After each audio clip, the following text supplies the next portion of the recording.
Hello, welcome to the Doctor Who podcast commentary for episode 7 of series 4. This is The Unicorn and the Wasp, written by Gareth Roberts. That's me. Next to me is... I'm Tom Goodman-Hill, and I play the Reverend Golightly, who, of course, when he's not a vicar, is a giant wasp. A murderous wasp. And I'm Graeme Harper, and I'm the director that directed this waspish story. That's a lovely car. Oh, I love old vintage cars. They're brilliant. Look at that, swung beautifully onto the drive by Mr. Ian Barrett there. Oh, yes, but there's another swinging in a minute. So did you choose that car, Graeme, or...? No, I was offered it. In fact, well, there were about 3 or 4 cars offered, but that was the most suitable, and we all agreed, so it was a kind of joint decision. And there's another one coming up which belongs to Agatha, which is also superb. So have you ever been a vicar before, Tom? I don't think I've been a vicar before. I did enjoy wearing that hat. I've been a number of doctors, but it'd be the death of you. See, first clue. Yeah, yes. And Catherine looking unnaturally short. We know that in life she is a mere 2 or 3 inches shorter than David, who is very tall. Yeah. But there is a sloping lawn, which you explain. I think this is the first of those Agatha Christie book titles, story titles. Yes, why didn't they ask? Through the why didn't they ask Evans? Very good, yeah. Which was Russell's idea, and we sort of competed to put as many as we could in and find ways of doing it. I thought that was really, really clever, subtly done, so that you had to find them, look for them. Yeah. I like the eye on the wasp there. It's good, isn't it? That was nicely prefiguring the ruby later in the episode. Yeah, it's purple, so it's a good clue. Yeah, but a subtle clue and a nice bit of production design. It's over very fast, though. That was the idea. I hope... it doesn't give anything away, does it? Yeah. Because you haven't any clue that there's a ruby involved at this point. I just remember writing the line, "What are you doing with that lead piping?" And was it fun doing a Christie pastiche? It was fantastic. It was hard at first, because it's like when genres collide, really, because you've got Doctor Who coming one way and detective story coming the other, and it's odd, because in Doctor Who a lot of the time nobody ever talks about trivial things, which are the sort of the bread and butter of an Agatha Christie, because it's all the little things that you don't notice that people talk about, and nobody in Doctor Who normally says anything like, "Oh, you smell lovely," or or what lovely shoulders you've got, or something. So it's a bit odd. But tea on the lawn at Llanthana Court, which was a beautiful house, wasn't it? I loved it, and I loved the people who owned it, and how free they made us, or allowed us to be. This was the only sunny day of the year as well, of the summer. We were extraordinarily lucky, weren't we? It was blazing sunshine, and it really did look like high summer rather than early autumn. And it was a lovely day out on the lawn, wasn't it? Did you enjoy it? Did you actually enjoy the making of that day? Thoroughly enjoyed this day, yes, because we were literally standing making small talk on the lawn. and I think it was the first day that all the sort of major characters were there on set, so that's right. We were actually making small talk, which made it a lot easier. Did you think it was... I don't mean, did I direct it well? What I'm asking is, did you think it was... Did it work out the way you thought it was, or were there some surprises for you? Well, you have certain expectations of a Christie story, don't you? So Tea on the Lawn is one of those, and it just sort of all seemed to slot nicely into place. Do you know what I loved? When we did the read-through, it made us all laugh. Everybody, we saw the whole thing come together in that read-through without the visuals, but it was just brilliant. And then when we got to this day, it all was right. It was absolutely... We cast it right. It was absolutely spot on. I think I was in a state of shock that Christy Kendall was playing my mother. It was all my dreams. This is particularly brilliantly cast episode. I'm not just saying that because you're here, Tom, but everyone is just amazing in this. Very, very happy with it. There's a clue. Again, it's one of those things that you wouldn't normally hear in Doctor Who, one of these things, so you have to make it try and sound like it's a character point about you, rather than a clue.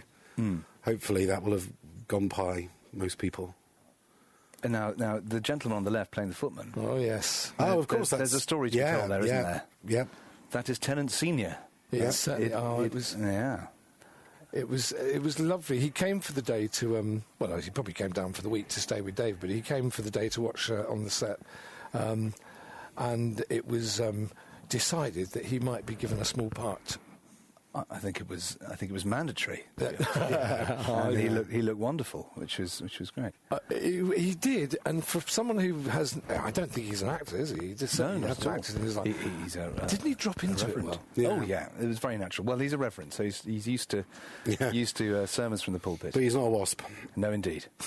And Fenella Woolgar. So Fenella Woolgar, brilliant. Fenella Woolgar looking more like Agatha Christie than Agatha Christie herself. Yeah, it's bizarre. The hair and the clothing, everything is just amazing. It's extraordinary. I think everyone sort of thought, oh, look, it's Agatha Christie. Yeah, it's because it's weird. She doesn't actually look like herself in a weird way. Like, she doesn't look like Fenella. No, indeed. I thought she was very troubled in this. The character. And I thought Fenella played it absolutely spot on. Yeah. The lightness, the fun, and enjoying her day out or her afternoon soiree with Lady E, and then there was this undertone, this dark story of her marriage, which comes out every now and then. I thought she played it brilliantly. Yeah. I mean, she's basically gone there to get a bit of love, really, and sort of acclaim from fans, you know. Yes. After the shocking behaviour of her husband. Yeah, absolutely.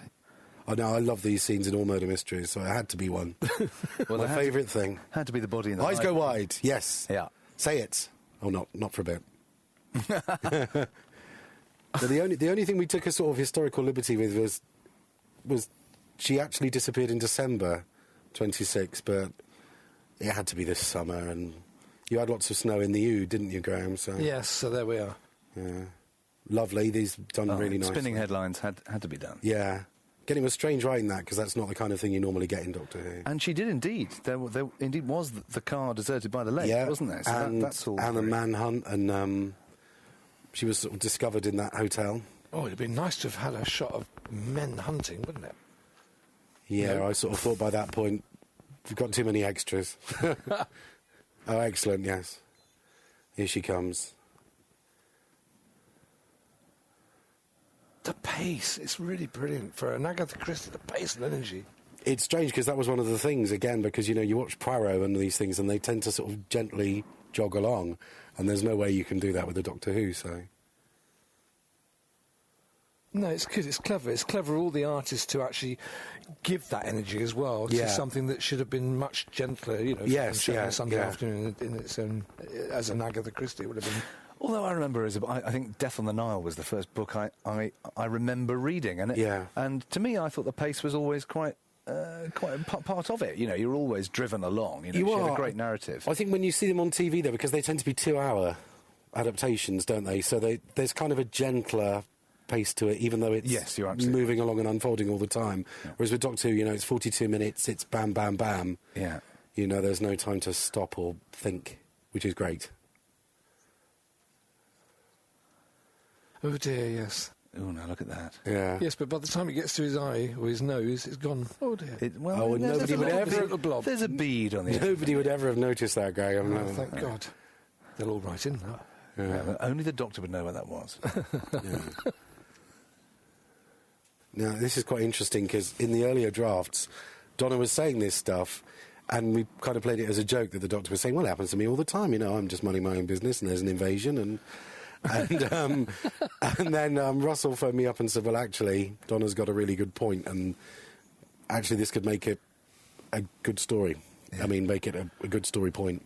Slightly worried that the Doctor actually tastes that stuff at that point. Well, it's only honey, isn't it? Well, no, wasps don't make honey, do they?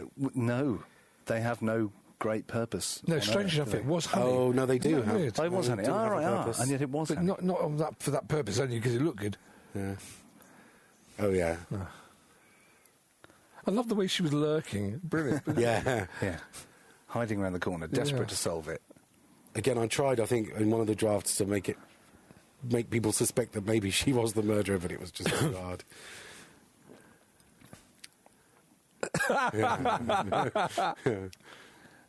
What else has he got in his pocket? Oh, he's got bigger inside than out pockets, I think. The 2 little TARDISes. Yeah. He can pull anything out of them unless it's the thing that finishes the story. That's what I always think. He can't actually pull out the solution to the whole thing. It's these moments, I think he's brilliant. Yeah, where he's been reprimanded and you felt it then.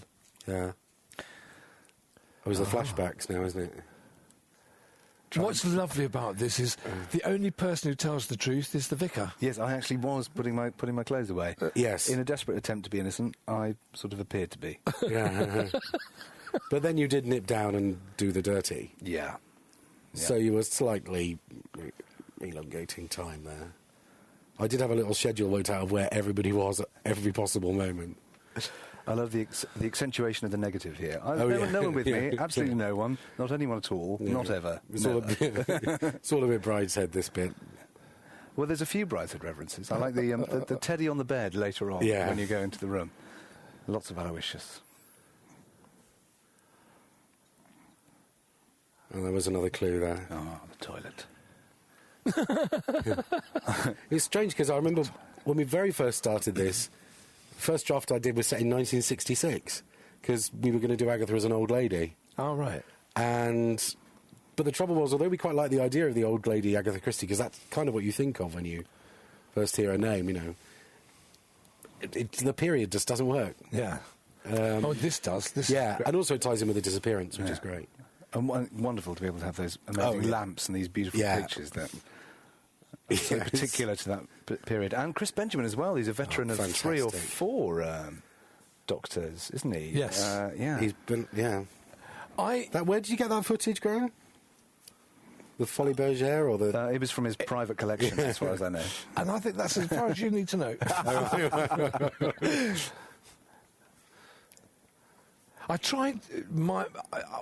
I decided I would make this like a Poirot. That was what I was... it's a kind of homage to Poirot. I don't know whether that was right, but it felt... No, absolutely right. That misty thing there is wonderful. Yes, it's sort of playing around with all the conventions of flashbacks and things. It's like, shut up, I know that. Me and Russell were at a meeting. Russell and Julian sort of sat there working out every possible flashback thing that could happen and put them all into order. This room is extraordinary because the paper was actually there. I mean, the room itself... It's silk, isn't it? It's actually silk. Silk wall hangings, And then it had been turned into the Chinese room. Yeah. That's nice. Oh, yeah, this was the Doctor's flashback now. Am I right in thinking that was the first thing that was shot for this series? Yes, the very first shot, yeah.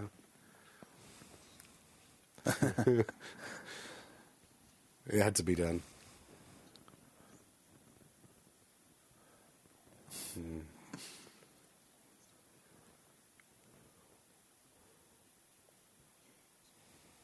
I like the idea that they've sort of met each other's equal a little. Yeah. It's rather lovely. There had to be something that...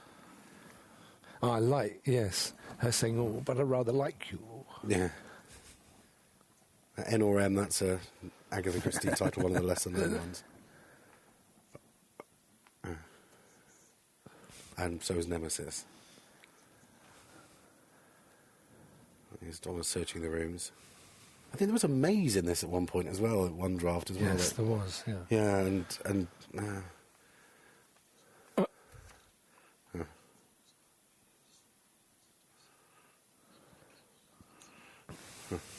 David Quilter made a wonderfully sinister butler. Yeah. Bearing in mind the butler didn't do. Yeah. But everyone has to look as if they could be, you know. There's a look he gives that I asked him to give. I just said, I just want it as a red herring. Oh, when he gives the Doctor the drink. Brilliant, yes, yeah.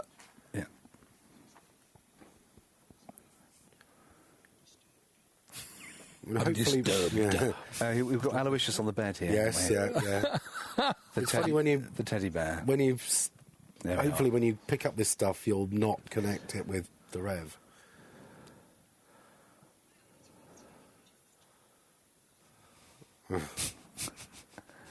What is the... Is that the verb for to being buttle? A butler? Is it to buttle? I don't know. I don't think there is one. Like Shakespeare, you just created a new word. Yeah. To buttle or not to buttle? Yeah. Funny enough, I got the idea for this room from an episode of Will and Grace, bizarrely. Just because one of the characters, she had the room that was... Megan Mullally's character. Yeah, it was going to be for her child. Yeah, that's right. Creates the nursery. A locked room, and it just... It's never used. Yeah. It was really sad. Now here you get the first full-length, proper look at the Vesper form.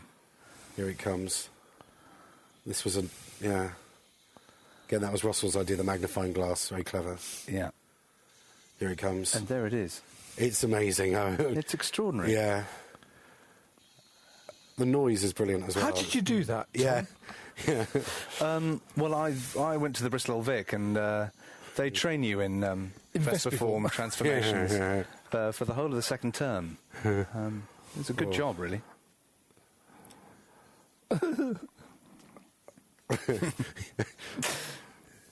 I don't like wasps in real life, so that's... No, nor do I. Does anybody? No. Does anything eat wasps? Does anything like wasps? Birds, I think. Yeah. This sting is Bears, wonderful. Bears, yeah, I happen to be having a look in the prop store at whilst we were shooting this, and one of the art department walked through carrying this incredible sting, and it was the first that I'd seen of the wasp that I'd turned into, and it was an incredibly sinister thing and very real, and it looks wonderful, jammed in the door like that. It's really quite nasty. But the way we made it come through was a guy behind, one of the prop men behind with a big hammer, and a hole had been prepared, and then he whacked it, smacked it through. Yeah, brilliant.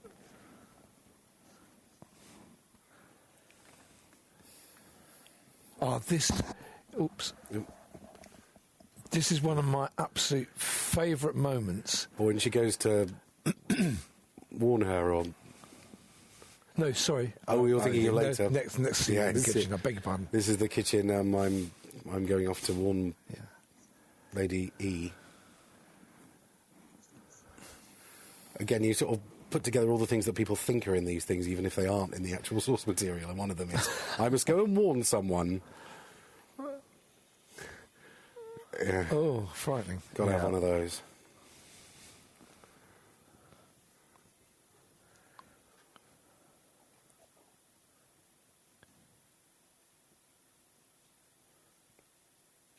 I got that from a book about Agatha Christie, and basically she used that phrase, the poor little child, in about 3 or 4 of her books. Did she? And it's often, a trivial thing, like it doesn't have any connection to the plot at all. And I just really liked it, so bunged it in there. Yeah, no, it's... This is great. The way it's climbing down, it's fantastic. Yeah. Hello. The CGI, the detail on that is incredible.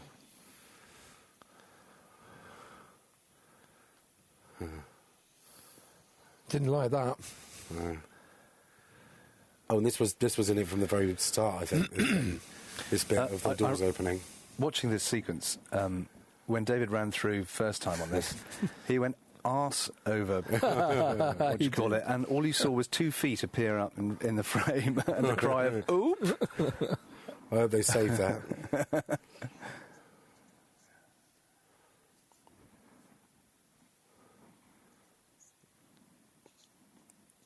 Another Christie title. Appointment with Death, yeah, which is a great one, actually. Lots of pillars toppling on people in that, so it's connected. Have you read all these books? I've read a lot of them, like Tom. I read them when I was about 11, 12, 13. Yeah, I just read tons and tons and tons of them. And then it's always really, really good fun to watch the TV versions, years later. You can't beat a bit. My favourite is Evil Under the Sun, the movie. Yeah, oh, it's wonderful. With Maggie Smith, Diana Rigg, Roddy McDowall in that pedalo. It's just marvellous. Oh, this is nice. They all think that she's, going to be brilliant. As people, it's kind of a thing that people sometimes expect writers to be able to do the things that their characters do. It isn't often the case. I'm very pleased with how this was done as well.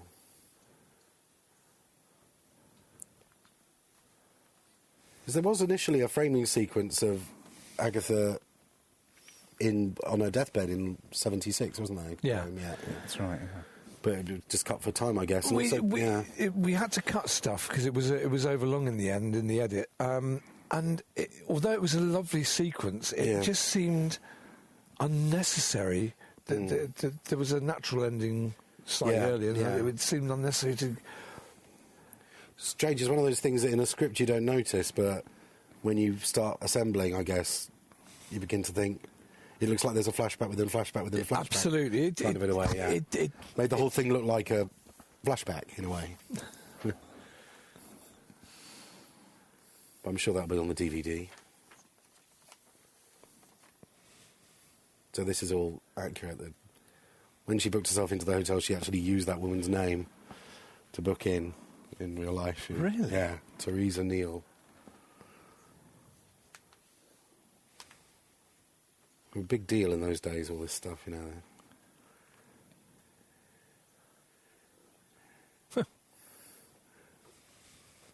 Is that what she really thought? Yes.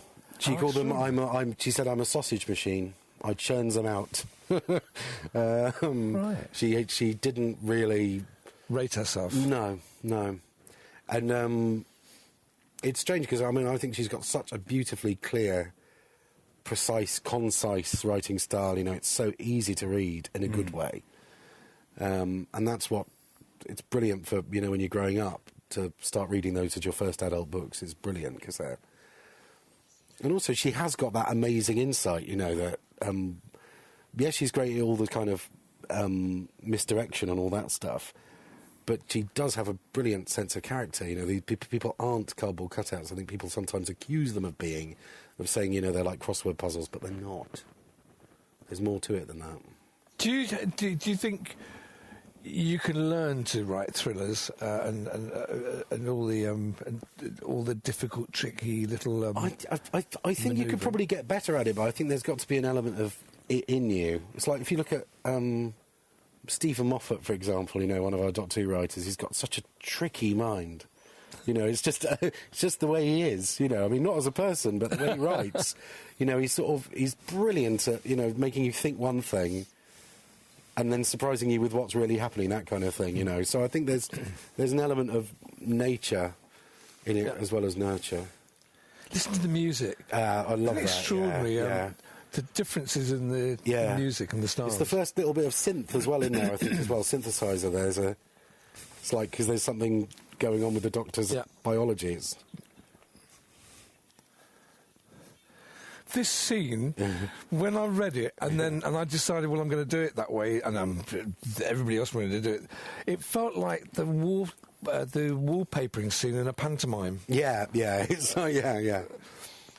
I actually ripped this idea off myself.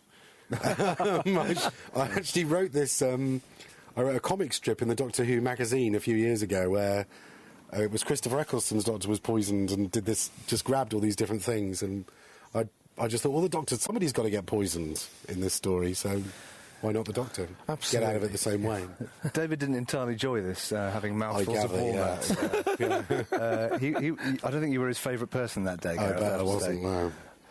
Gosh, it was funny. It was. I was really worried about making this this scene because it's a very complicated, long sequence to do. Yeah. And it was one of the easiest things I've ever shot. That's because you're dealing with those two, probably. Absolutely. Yeah. I'm just constantly amazed still at David's energy and enthusiasm. It never flags. As far as I can tell, anyway. And everything's fresh, isn't it? Yeah, it's amazing. There's never a sense that anything's been done before, which is great. Well, the weather's turned bad.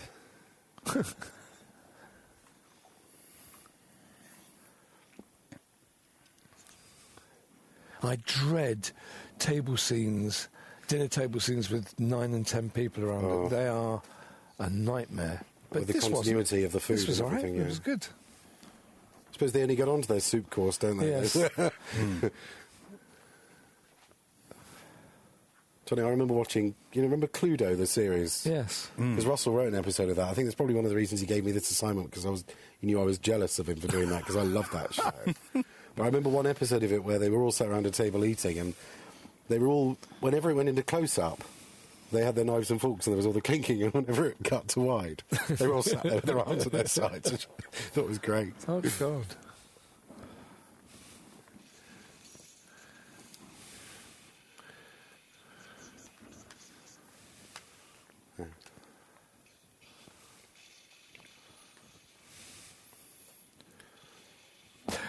The easiest thing to do with these kind of stories is to send them up and send it up totally. Yes, and have a lot of laugh and a lot of fun.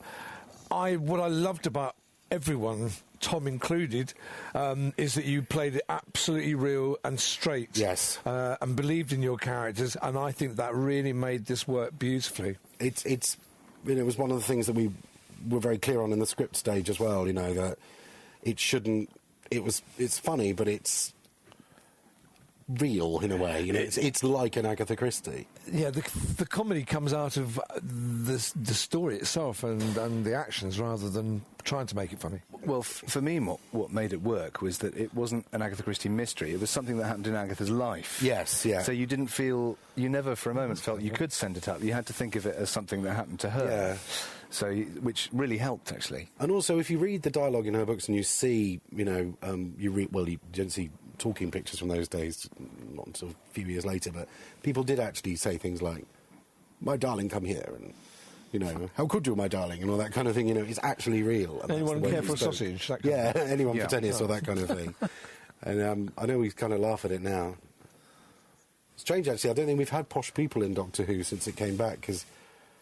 in the old days, it was always full of posh people when I was a lad. Yeah, absolutely. Yeah, it was all like, get off my planet, you cad. Yes.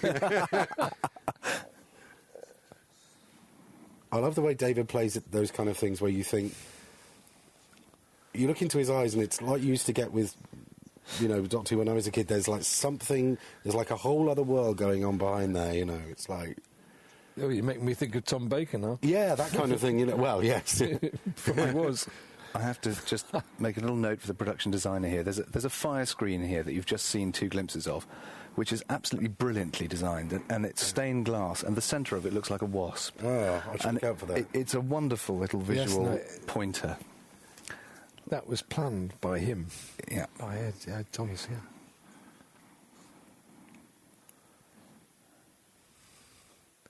She just doesn't get it, does she? I'm not talking about Fenella, I'm talking about the character. Agatha doesn't see... she'll never... Yeah, I think it's weird how you get people that didn't rate themselves in their lives, in all fields of endeavour.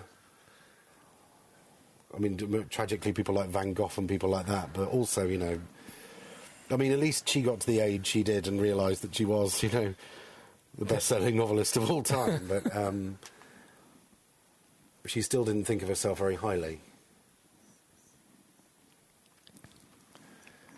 So for me, the fabulous thing about Doctor Who, which I keep saying everywhere, is that Doctor Who, in the old days, the 60s, 70s and 80s, I never got the impression that Doctor Who enabled the little man, the real, ordinary, straightforward little character on whatever planet or wherever, to help himself, to fight the good fight, and he'd be there to support it. Yeah. But you've got to do it yourself.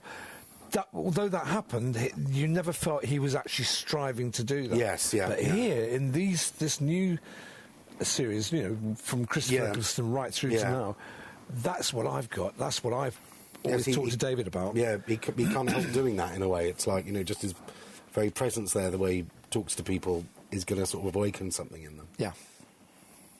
Including Agatha. Yeah.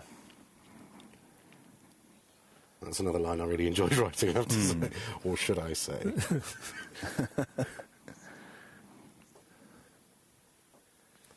It's strange, because this is actually... It's a brilliant reveal, that, isn't it? Felicity Jones, just extremely funny. It's 20s Cockney. Yeah.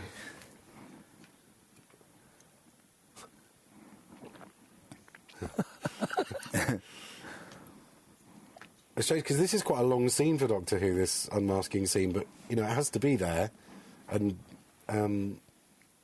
well, it's one of those things where the genres collide, but well, the wrap-up is it's so key to mysteries, and yet it's something you rarely see in Doctor Who, isn't it? Because the stories aren't usually structured like this. I like Donna with the eating at the side, that's...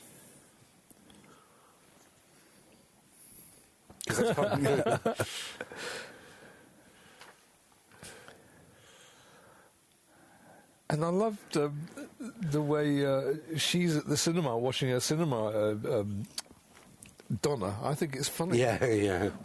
Because it is like you are when you're watching these things. She should be eating popcorn, shouldn't she? Yeah. Makes me think of Leonard Rossiter in Rising Damp, who did that thing where he used to eat crisps while he was watching something. They just look really intent, but just be shoveling them in. No, you're innocent. Sit down.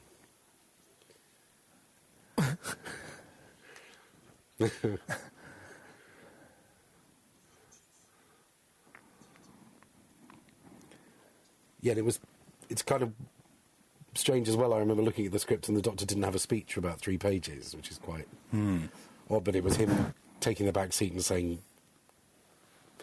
go for it. Get on with it, woman. Yeah.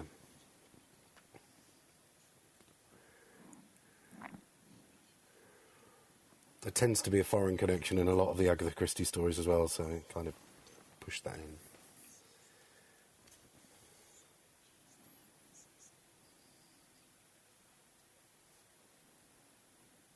Oh, naughty.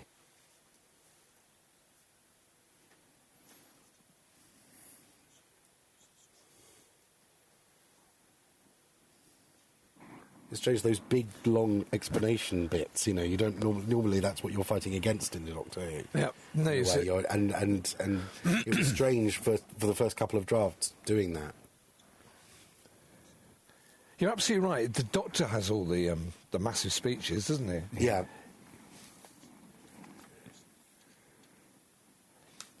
And this is where he has to take over because it's back on science fiction. Yeah, it's back on aliens. Yeah.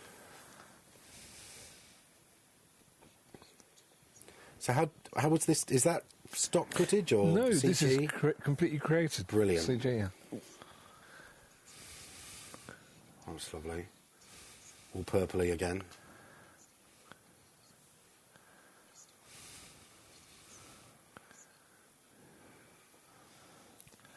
It's nice to have a handsome father and a beautiful mother. Yeah. It makes you feel terribly good looking. Where did the ginger gene come from, though, Tom?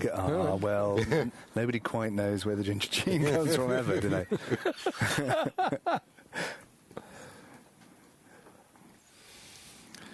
Oh, it's going to be intense here. It's just over so quickly, but I suppose it's enough. I just want more. Well, the India stuff. Yes, and also, no, I mean the transformation, the moment of him turning into the Wasp. I like it because then you get that little teaser and then you get Tom really going for it in a bit. So how did you go about casting the young Felicity Kendall? I was asked one day, obviously I had to cast the person, but I was asked one day during the filming, we needed 2 days later, and 3 or 4 young women were brought before me. No, three actresses came and met me, and I just felt one of them looked very close to... Because we all know what Felicity looked like, a few years ago. Yeah, no, I thought she was... I mean, she wasn't exactly like that. Yeah. Imagine how she might have been in as the British Raj. And I needed a dancer. I needed someone who could dance and hold herself, carry her deportment. I nicked this bit there. I think it's either at the end of Death on the Nile or Evil Under the Sun where Ustinov goes... And there's also, we've got to consider you, Hastings, or something. It's just a moment when you think, on the Nile, yes. What? So I did point to people it couldn't possibly be. So this is how we came up with of how Agatha Christie can be in a kind of Agatha Christie story. No, it's clever. It's a really clever idea. It's fun.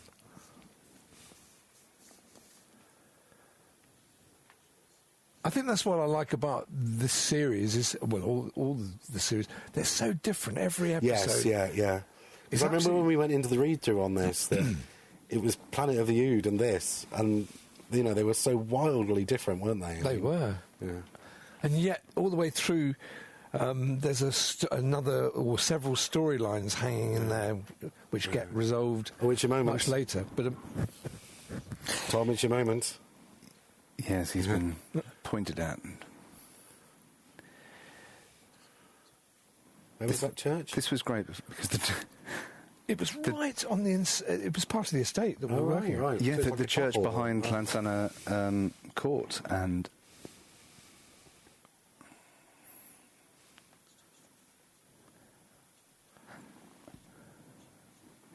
There was originally a bit of transvestism on your part in one of the drafts as well, actually. Oh, was there? Yeah.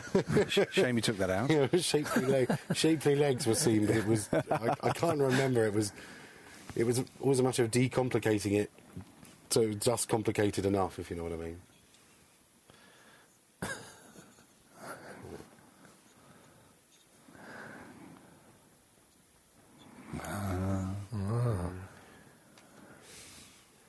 It's always the disinherited.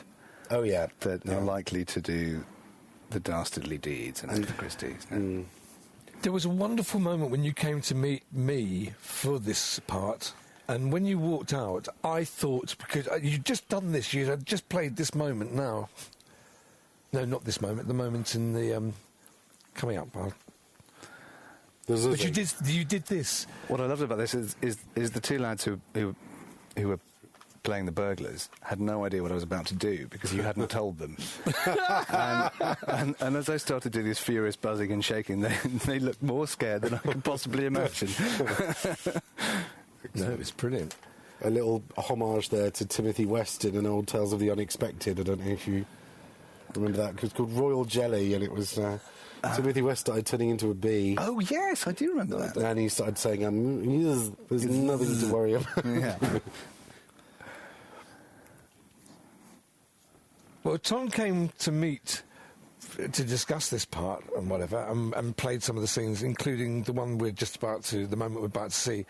And at the end of it, you walked out, and I saw you, as you went out and shut the door, you walked out, and I could see your face going, and you sighed, and you were really angry, and you walked off. I could just see that in a thousandth of a second of the door shutting. And I said to Andy, the casting director, I think he thinks he's blown that, and yet it's the most brilliant performance I've seen in anywhere. Anybody would dare to do that and play that there and then feel comfortable. And I rang you up when you got, once you'd been booked or whatever. I rang you and remember talking to you and saying, "Were you upset? Didn't it go well for you?" And you said, "No, you thought I did think I'd blown it." Yeah. Really? What did you think you'd done wrong? I don't know. I'm not quite sure. I just remember leaving and thinking, I've cocked this up. But it's this moment. It's a brilliant Zuz. You'd just done this and walked out, and I went, we need look no further. Yeah. It's not every day you turn into a wasp. Yeah. There he comes. Oh, I think I look somewhat better as a wasp, personally. That's rubbish. Go on, go. Oh. She's seen this because we're seeing this on a really big screen, actually. So it's actually really scary, that wasp, isn't it? Mm.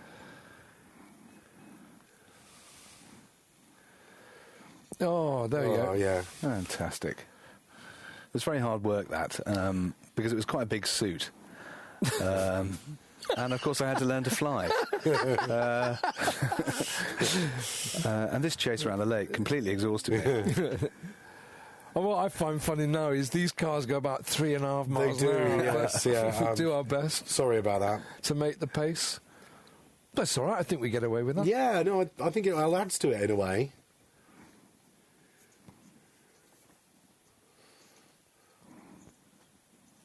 Which you have to restate, really, because it's always the thing with Doctor Who, if you go into the past, well, hold on, we know that didn't happen.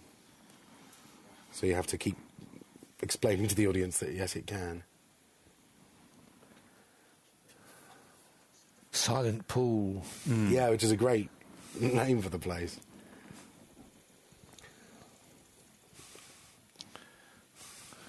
I love the sound the wasp makes. Yeah, they've clearly sampled something from a helicopter and morphed it with something from an insect. It sounds like that, doesn't it? It's so extraordinarily exactly huge. What we did. Really? Absolutely, yeah. Oh, that's and then started playing around with the sound. Yeah. For the wings, that was, yeah. Mm.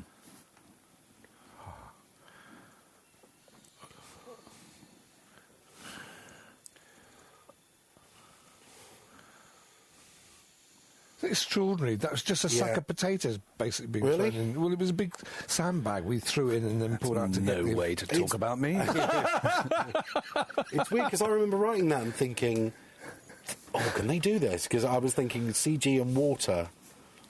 I know there is a bit funny about water and CGI, but apparently it was easy. No, it was. Comparatively easy, yeah. It was a good puzzle to solve, yeah. There was an earlier draft where the dead body of Reverend Golightly floated to the surface of the lake, which I was delighted to find. Well, it must have been you. Wasn't looking forward to a lake in winter at night. The real problem with that was that then people would go, oh, look, there's the vicar. You know, and then when they're searching for Agatha Christie, there's her car, and there's a dead vicar floating nearby. So when that was pointed out, you had to go, I'm afraid, from that scene. That's a very good point. Whereas a dead giant wasp would be easily explained. I think you've dissolved down there. Yes. I think you've wiped Agatha's memory. I agree with you entirely, Gareth. I think that's my explanation. I was really worried. I said this to Russell. I said it afterwards. I was really worried about this episode, about achieving a good science fiction story in the style of Doctor Who. Because it is such a different pace and energy. And I'm really thrilled that, I hope everybody else thinks so, that all the artists, all of you, actually made this absolutely brilliant and kept that Doctor Who drive going as well, which was lovely.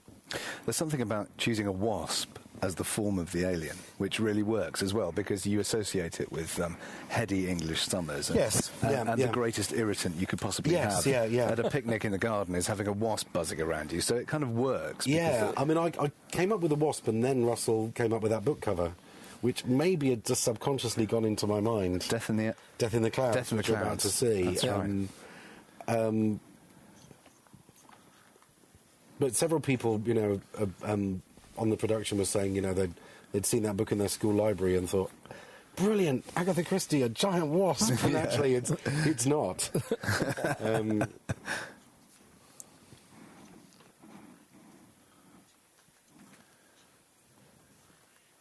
I like it that they sort of leave it, that they don't go and see her and they don't, you know, it's kind of nice that she doesn't know what's going to happen to her. I love all these.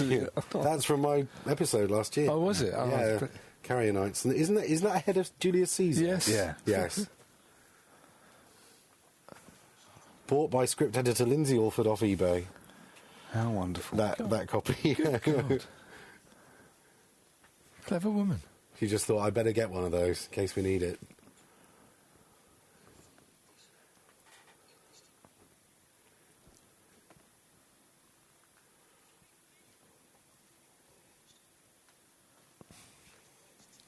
Which I can believe, actually, and that's my prediction for the future, but I can believe that.